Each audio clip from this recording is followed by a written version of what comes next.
Hello and welcome to Aurelian University.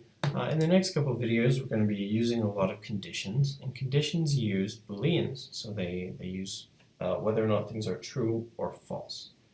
And so I want to go through some of the Python comparison operators, which are things we use in Python to return Boolean data types. In other words, to compare two things and say whether they're the same or similar in some way. So first off, in Python, we can say if something's equal by using the double equal sign. So 1 double equals 1 is going to return true because 1 equals 1.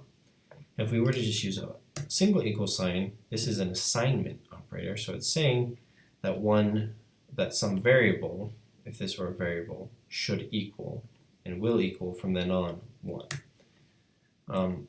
But the double equal sign is a comparison operator, so it'll say this whole thing, this in parentheses, will say whether or not 1 equals 1. So it will return true.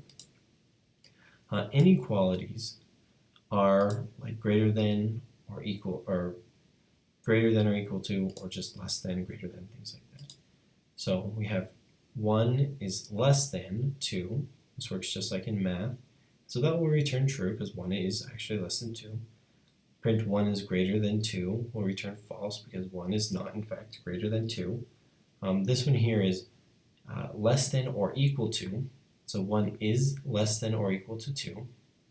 And 2 is greater than or equal to 2.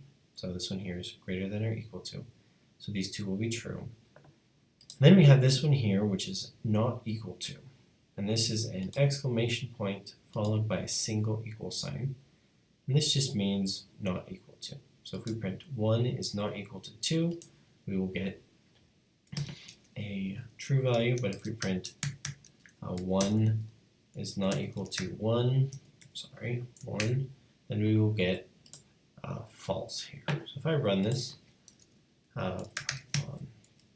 also remember I'm already CD'd into my folder, so just make sure you're in the right folder, and you can run a command this simple too. So we get true, true, so is equal to, less than, and then we get a false, it's not greater than, true, true, and then we get 1 is not equal to 2, that's true, and then false over here. Now we can actually also do these for strings too, not just ones and twos. So we could say hello here and world here. That would return true because hello is not equal to world.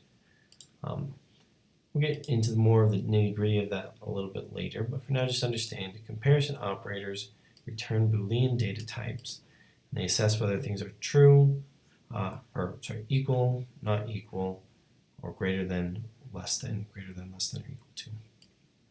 Things like that. Obviously these would only be used for numbers. But for equals and not equals, we can also use those for strings.